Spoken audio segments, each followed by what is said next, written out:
Welcome back. I hope you had some time to reflect on what we discussed in session 1. To recap, we talked about understanding burnout, what it is, how it manifests in ministry, and the specific challenges that contribute to it. We also explored the internal and external causes of burnout. In session 2, we'll move forward with some practical strategies for preventing and managing burnout. Our goal is to equip you with the tools that you can use in your ministry to help you maintain your well-being while continuing to serve others. Let's start with a term we hear a lot in ministry, but many people still struggle to prioritize. The term is self-care, and it's an essential tool for preventing the kind of exhaustion we're talking about. What self-care does is stress the importance of prioritizing care for yourself. For some, the term self-care may even reveal what is the biggest obstacle in your journey to prevent burnout. You. You may be someone who doesn't like taking rest breaks necessary to achieve a healthy life balance. Or maybe you feel guilty sometimes for making your health a priority. Or your attitude might be like someone who says, "One day, when everything on my list is taken care of, then I'll take a break." But self-care isn't something we can put on hold. Self-care is an essential practice, but too many of us consider it an indulgence. Self-care is the regular maintenance your health requires in order for you to feel happy, be healthy, and remain effective in ministry. To practice self-care, you should consider care for the whole person, all of you, mind, body, and spirit. Let's take a look at each. We need to care for our mental health. We need to do this by managing our stress, seeking support whenever needed, and engaging in activities that refill our sense of joy. Physical self-care is often overlooked, but it's crucial. It includes getting enough sleep, eating healthy foods, exercising, and paying attention to the signs of fatigue and stress we feel in our own bodies. Spiritual self-care involves nurturing our relationship with God, spending time in prayer, meditation, and practicing the spiritual disciplines that keep us connected and grounded. In ministry, it's easy to focus so much of our attention on caring for others that we neglect providing any care for ourselves. Self-care should be the last, not the first thing we would cut out of a busy schedule. Next, let's talk about boundaries. Setting healthy boundaries refers to the practice of clearly defining and then maintaining limits in various aspects of life, our work, our relationships, and our personal time. Setting healthy boundaries will protect your well-being, establish structure in your life, and help to insulate you emotionally from unhealthy demands. Setting healthy boundaries will help you to better manage your time, preserve your energy, and establish a smart professional infrastructure for maintaining your physical, emotional, and mental health. In the context of ministry, setting healthy boundaries involves time management, establishing clear limits on work hours, and ensuring time is allocated for rest, family, and personal activities. This might include setting specific office hours, taking regular time off, planning for days away from the office for spiritual renewal, and being intentional about not working during your personal time. Setting healthy boundaries involves having emotional boundaries. This might involve saying no to certain requests or delegating responsibilities and seeking out the support of a larger circle of people when dealing with emotionally heavy situations. Related to emotional boundaries is the practice of setting healthy relational boundaries. This involves not allowing others to overstep or violate your personal space, time, or emotional reserves. Maintaining relational boundaries means being clear about what is acceptable and what is unacceptable behavior from others. Setting healthy boundaries involves establishing a work-life balance. Your ministry work does not have to overshadow or negatively impact your personal life. This balance is crucial if you want to have an effective long-term ministry without sacrificing your health or your family. Lastly, having healthy boundaries involves setting spiritual boundaries.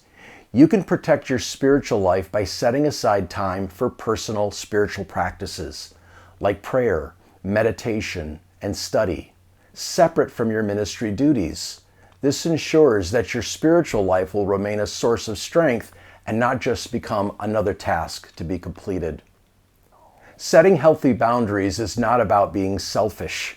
Boundaries are essential for preventing burnout and ensuring that you have the resources you need to serve others effectively without compromising your own well-being.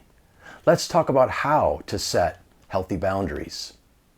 Well, first, define your limits.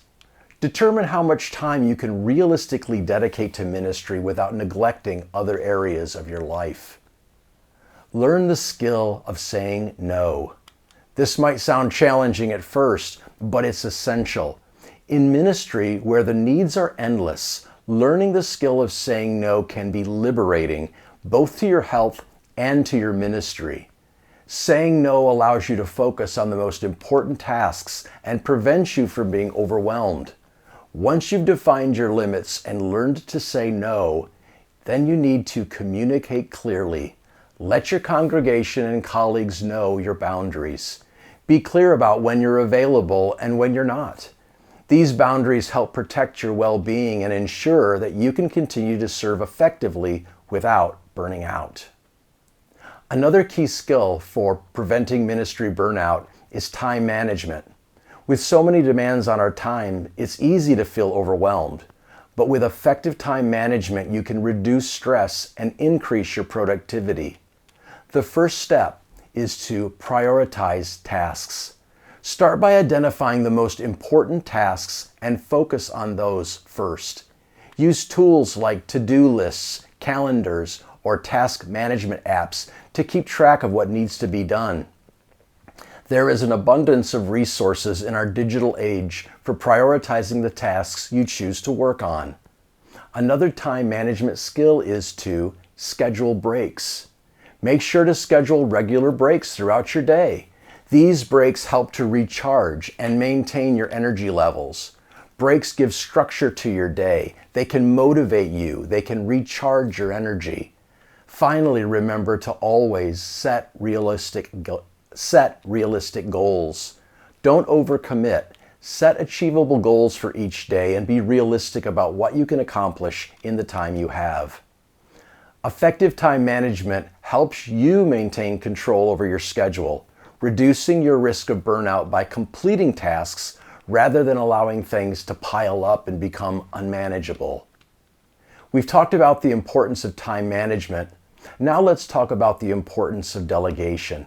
Delegation is another key to managing burnout, because delegation not only reduces your workload, but it also empowers others to step into meaningful roles in the ministry. How would delegation look in your own ministry context? To start, identify tasks you'd like to delegate. Look for tasks that others can do, even if those tasks are small to begin with.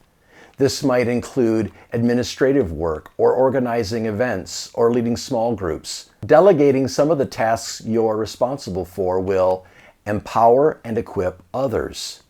Because when you delegate, you build confidence in others, which strengthens the overall ministry.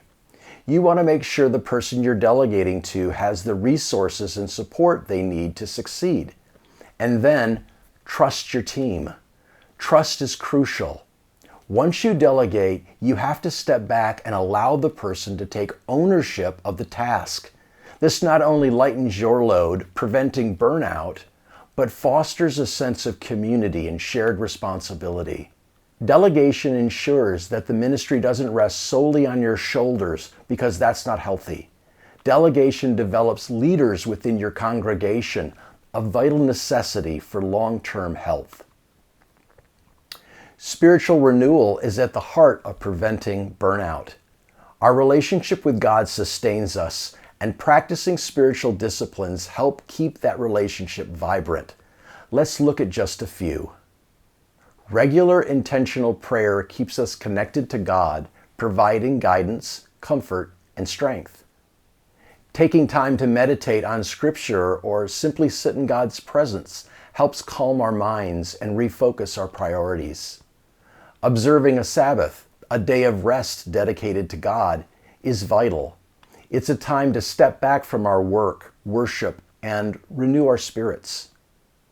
These strategies are essential tools that can help us maintain our well-being and continue serving effectively in ministry. To wrap up, I'd like to give you a homework assignment. Take some time to develop your own personal plan for preventing burnout. Your plan should include things like self-care, identifying specific practices you'll commit to for your mind, body, and spirit. Setting boundaries.